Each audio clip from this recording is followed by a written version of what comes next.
Good evening. Thanks for joining us. I'm Valerie Poncetti. Just into the newsroom, Iberia and Lafayette Parish schools have been added to the list of schools that will be closed tomorrow.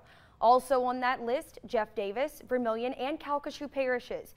We'll let you know about additional closures as we get them in. And while UL still has school tomorrow, Fan Day that was planned for tonight has been canceled. Make sure to download the KATC app on your smartphone to stay up to date. Tonight, at least one tornado has been confirmed touching down just north of Erath. We spoke to the mayor there, who said the funnel was spotted along Highway 14 on the west side of town. So far, no injuries have been reported from that tornado. Our Daniel Phillips will join us from Erath in just a bit, surveying the damage first. But first, Chief Meteorologist Rob Perillo is in the weather lab with the latest updates. Rob, what can you tell us? Well, we're going to have that tornado watch includes a good part of Acadiana on westward through 2 a.m. We'll cover that in the main weathercast. Flood watch in effect, and it's all related to Harvey. Today, what we saw, a couple of tropical rain bands that came out of the southeast Texas last night. This is part of the main part of the storm that produced the 20 to 27 inches of rain over Houston last night. Center of circulation still back just near the Victoria, Texas area, and the latest Hurricane Center forecast track brings this system back into the Gulf of Mexico in the vicinity of Matagorda Bay, between Matagorda Bay and Galveston, and that will keep Harvey going for several more days, and the threat of heavy rainfall that's also going to be spreading eastward as well. Quick look at the radar satellite composite over the last 12 hours showing those storms and those tropical rain bands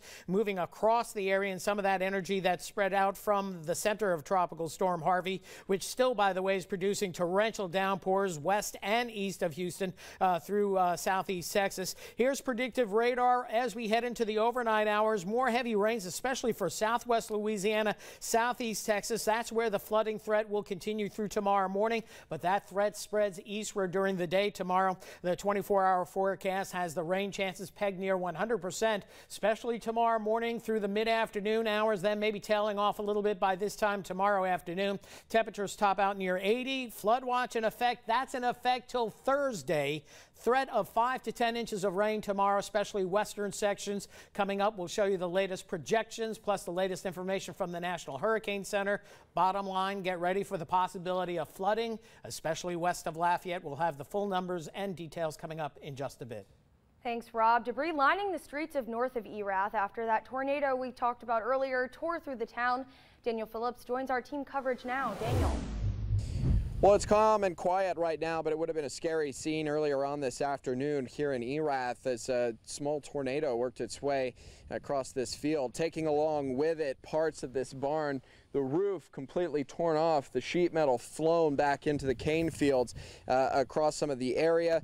This trailer right next to me, brought in from Delcom, that was a little bit earlier on this weekend. They were bringing it up to try and avoid some of the high water that they were worried about as a result of Harvey, bringing it to this field to think it was safe. Now thrown on its side. One of the striking things to see is that after it did work its way through the barn, it then made its way out into the cane fields, where it flattened and leveled out a bunch of the mature cane, now all laying flat with little bits of sheet metal debris inside. We talked to the property manager, and they said, well, that they're not too worried because the cane should be able to stand up, so not a big loss, but they are going to have to replace the barn. But everyone is just thankful that everyone was safe and no one was hurt.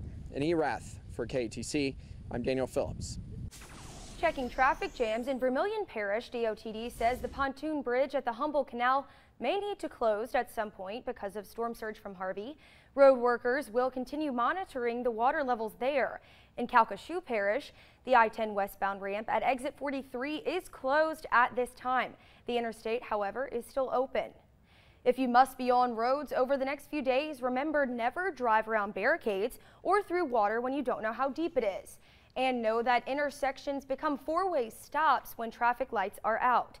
Flooding is the #1 killer of all thunderstorm-related hazards. It only takes about 2 feet of water to wash away most vehicles. With the constant rain expected over the next few days, many across Acadiana are understandably nervous about the possibility of another destructive flood. For one Lafayette homeowner, the drainage frustration has been an ongoing battle. Now I've got everything on cinder blocks because I've got stuff in the tubs. cinder blocks. Nothing's on the floor except this china cabinet that I can't move since the flood. Because of the poor drainage we have, nothing's being done. That I'm just doing that as a precaution. Sandbags are still available in all Acadiana parishes and Calcasieu Parish.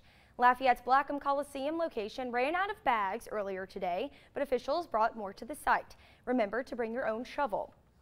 New information from the Coast Guard. Officials say they're calling off the search for a fisherman who went missing south of Port Fouchon. The man was last seen by crew members on Thursday. Rescue crews searched more than 2,500 nautical miles in the Gulf of Mexico. Harvey continues to impact the oil and gas industry. More than 100 platforms and a handful of rigs remain evacuated tonight. The Bureau of Safety and Environmental Enforcement says about 22% of Gulf of Mexico oil production remains shut in today, along with nearly 26% of natural gas production. Some refineries and petrochemical plants along the Texas coast also remain closed. Experts say the country could see an increase in gas prices because of the storm's impacts. We turn our focus to Texas now, where rescues are underway amid emergency flash flooding, open sinkholes, tornadoes, and record-shattering rain. ABC's Lana Zach is there in Houston with the latest. Houston is trying to stay afloat amid 340 billion gallons of water. Sinkholes opening up, tornadoes touching down. This lake was once a runway at Houston's Hobby Airport. Already there have been thousands of requests for rescue. Mark your roof to be seen from the air. Wave sheets, towels, or anything to get our attention. The National Weather Service tweeting, "This event is unprecedented and all impacts are unknown and beyond anything experienced. Follow orders from officials to ensure safety." Overnight, we saw the drainage systems overrun, spouting like fountains. And I want to show you this. Look at the water just rushing out of this manhole cover. The systems that were designed to remove all of this excess rain now completely oversaturated. And we are talking about 4 or 5 days of continuous rain. This is just day one. Today, 911 call centers are completely inundated. At this assisted living facility, these seniors needed to be airlifted from floodwaters up to their waists. Major highways like the 610 loop completely impassable. Across the state, neighbors helping neighbors. Simon Mumford said there was no sign of rescue workers, so he used boogie boards, rafts, and a kayak to pull others to safety. We had about, last count, 11 people, 6 dogs, 2 cats. So it's been kind of a Noah's Ark for the last 7 or 8 hours. Many making the best of a bad situation, even fishing in the living room. And that goes to the attitude that we've heard from so many out here. Texans are tough. They're going to get through a hurricane, tornadoes, flooding. But the situation is really very serious. The National Guard has been deployed and 2 major hospitals are now being evacuated. Reporting from Houston, Lana Zach, ABC News. FEMA officials say they're in it for the long haul when it comes to recovery from Harvey. Be there for years, sir. This disaster recovery, this disaster is going to be a landmark event. We're setting up and gearing up for the next couple years. Expected to drop up to 40 inches of rain through Wednesday, causing catastrophic flooding. FEMA suspects some areas of Texas will be unlivable for weeks or months. Coming up, more than 1,000 are dead in Sierra Leone. We have details on the deadly mudslide and flooding at 5:47. But first, we have Chief Meteorologist Rob Perillo in the Weather Lab today with what you need to know weather-wise as we move into the work week. It's next on Acadiana's News Channel at 5:30.